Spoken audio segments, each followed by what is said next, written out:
Hey guys, Fred and Sheila McCoy, Hatfield McCoy Museum in Liberty, Kentucky. FredMcCoy.com for all the information. Sheila's behind the camera. Hi guys, hope you're having a great day. This is going to be a rather short video compared to the last two we just did. This is just a follow-up to a YouTube video that we'd been discussing the tombstone, the new tombstone, the new fake tombstone that they put on Jim Vance's fake grave where he's supposedly at. Now, I hope somebody proves us wrong. I say that in a derogatory manner, but I don't mean it like that. I mean, I hope somebody proves us wrong. I hope they can prove Jim Vance's military record that he did serve. I hope they can prove that he is in that grave or so-called grave that tombstone was put at. That would be two corrections that I would love to make, because that would take some research and some effort, and it would be great to see somebody do it.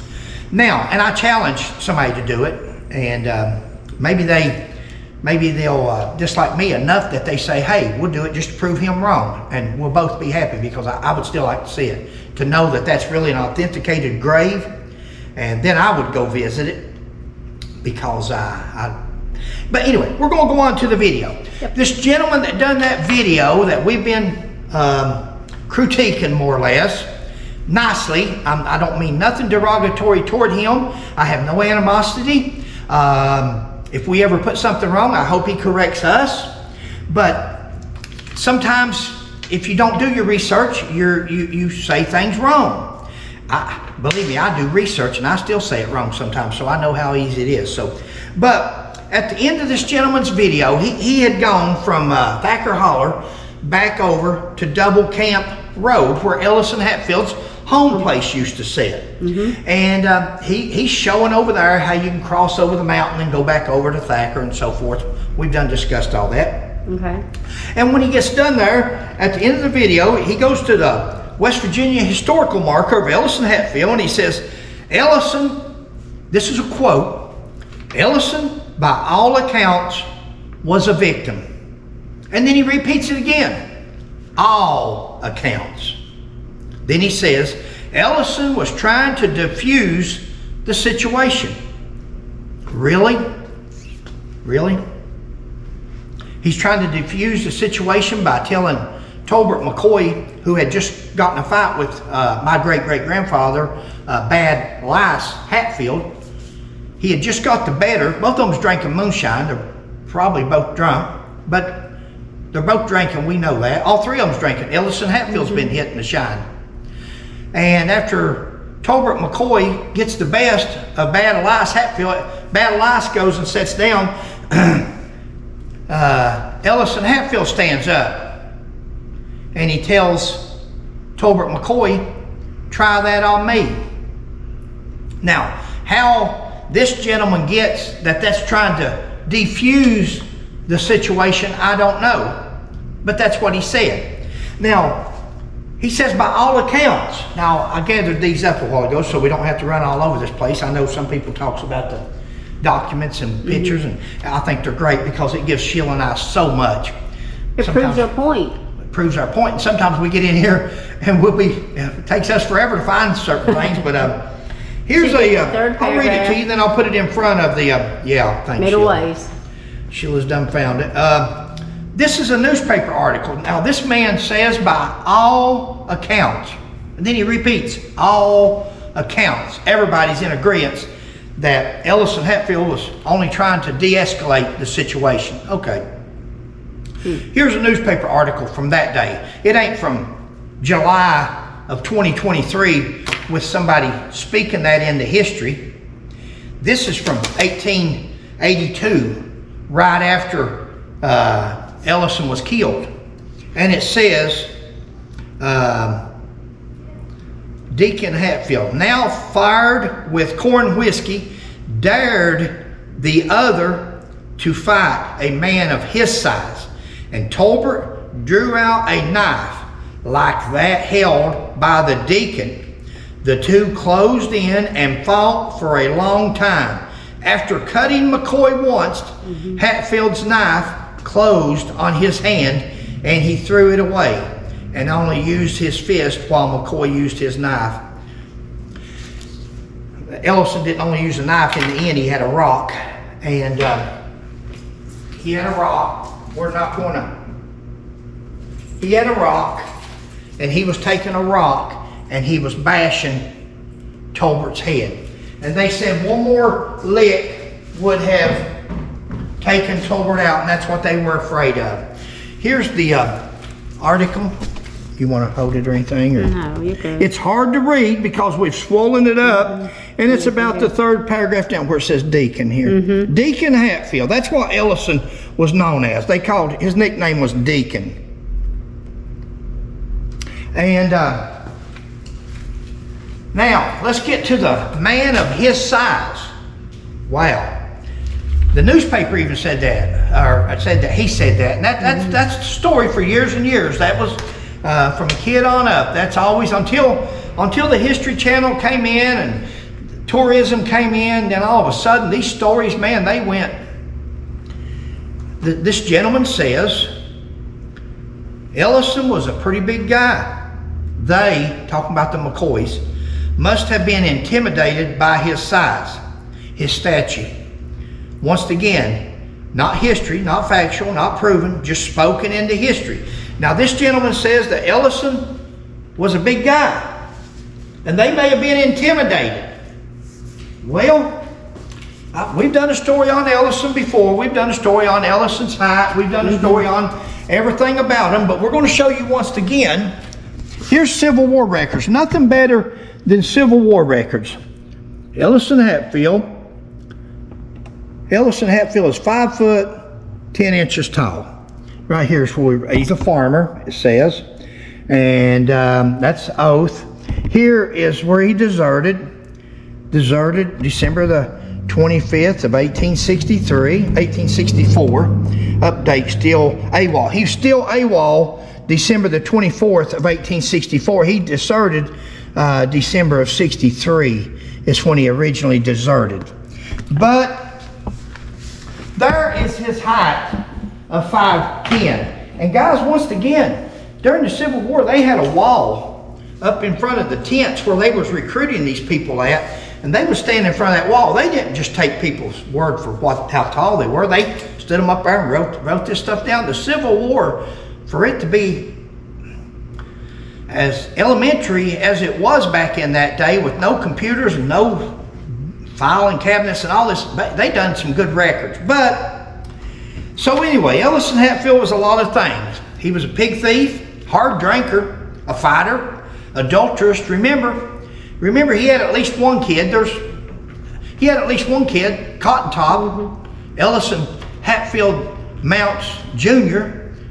from his cousin Harriet. Ellison had an affair with his cousin Harriet that supposedly continued years into both of them, been married to other people, even while they were still married to other people. Now, again, that's why DNA is so important. I know I harp on DNA so much, but DNA is so important for all these people that call themselves historians and history lovers, and they could really clear up a lot of things. And if we could just see some DNA on people, we would know where they came from or where their parents or grandparents came from. Because it may surprise a lot of people. And I get some of this information from actual Hatfields, West Virginia Hatfields. Ellison Hatfield was a lot of things. He was not a victim. Don't never believe that Ellison Hatfield was a victim. He was not. Ellison, I don't want to say got what he deserved, because I don't want to say that. No. Nobody deserves to be killed. Nobody. Right. So, but Ellison, on that day, he let moonshine, just like Tolbert, just like Battle Eyes, all of them, anybody. Let us get over here. Get over here into this stuff. I can't get in it. It's locked. Yeah. But right around this corner right here, let any one of us right now get into this stuff right here. And let's see how we act at the end of the day. That's some good stuff. But let's see how we act at the end of the day after we drink that. Guys, it's Fred and Sheila McCoy. Sheila, you got anything on Ellison or? Oh, no. I agree with you. I don't think he was a victim. No, he wasn't a victim. He was a tough guy. And I don't know, I don't know, we wasn't there. That's right. Sheila and I wasn't there. No more than was this guy, but I know that historical marker that he's looking at there. Mm-hmm. I know that Bill Richardson was responsible for writing that, and we've always bragged on Bill Richardson's capabilities of really bragging on Devil Anse Hatfield and the West Virginia Hatfields. Right. They should be real proud of Bill Richardson because he's done an exceptional job, but he's not correct. He's not accurate, but he sure has helped to build Devil Anse and Ellison and different ones up. I don't remember exactly. I've got it in here somewhere we do what that historical marker says. In fact, I believe that's it right here. You might have to pull my cord for me. 1882. Well, that's not Bill's. That's the other one. That's the Kentucky one there. I wish we had Bill's here, and we do in our book somewhere, but Bill's historical marker talks about how the three McCoy boys jumped on Ellison Hatfield, stabbed them and shot them and so forth. He covers that, but he leaves out. He must have forgot that Ellison Hatfield was the one that stood up and said, "Try that on me." Nobody, Tolbert McCoy hadn't jumped on Ellison. He hadn't said nothing to Ellison. He didn't do nothing to Ellison. The fight was between Bad Lice. Bad Lice owed Tolbert McCoy $1 and so many cents for a fiddle. Right. For a fiddle. And he wanted to collect his money that day, and Bad Lice refused to pay him, and it turned into a fight. Mostly the alcohol. Most people that knows how drunks are, next day after the two sobered up, it would have probably been over. Yeah. And so in other words, you're saying kind of that Ellison was the aggressor? Of course. In his fight. Exactly. That's what I'm saying, where he said he was a victim.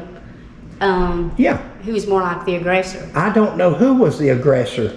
Nobody knows. Right. It's never been said who was the aggressor during Bad Lice and Tolbert, who started that fight. Yeah, I'm not saying that. I'm saying about Ellison. Yeah, the story has always just been that, after them two got through fighting over the money for a fiddle, that Ellison stood up and said, "Try that on me." Now, there's been comments made throughout the years that Tolbert McCoy said, "I'm the meanest SOB," or "I'm the meanest something," whatever he said. There's all kinds of stuff spoken into history. We both know that, and we try not to, go down that road. But there's stories. There's all kinds of stories out there. You've got to try to go with the facts, and but it's just like this gentleman right here that says maybe his size intimidated the McCoys. Well, I come from my grandmother. Right. I wish I could get over there to Lark McCoy and Randall McCoy's bunch, and I get my height from my grandmother. I'm only 5'7", but you're looking at a bunch of guys over there on that poster. It's way down there. Yeah. There's Lark McCoy, Jacob McCoy, and Bud McCoy, and each one of them is well over 6'2", 6'3", 6'7". They're huge. Same way with Randall McCoy was 6 foot. Yep. Jim McCoy was 6'1" or 2". Your grandpa. There's Jim McCoy. My grandpa, like I said, I get it from my grandma. Grandpa was 6 foot, but my grandma was a little bitty thing, and that's who I take my height after, is my grandma, I guess. But, guys, we've enjoyed it. We probably mumbling. Yes. Probably nobody even watching us at this point. Oh, well. Sheila, you got something to say? Please like, subscribe, and share. We'll catch you on the next one. Bye. Thank you, guys. Okay, babe, if you ain't no, I don't have anything else to say. Guys, right now it's Hatfield McCoy Museum Adventures. Right. We're in the museum quite a bit, but pretty soon it's going to be going to Hatfield McCoy Adventures. Yeah. We're going to be hitting the road and traveling a little bit. I'm retired now. Sheila after 28 years with the school system. Yeah. She has just retired from teaching with our daughter. Her and our daughter work together. That's right. And Ella's been a teacher how long? This is her 13th year. She This started. is Ella's 13th year, and she was retiring after 28 years, and it was, she's been sad. It's, Yeah, a bit of crybaby. she's been crying some, and when she retired after it hit her, the principal had wrote her a nice note, a message cry. thanking her, and she cried, and I'm teasing her about it, of course, and Made it worse. it's a big change in life, but I think she's going to enjoy it. Oh yeah. Here comes the adventure part. Wait a minute, here comes the tears. I think we got it going again, but we're going to do some adventure. You got something to say? Out here, we'll come back on it. Bye.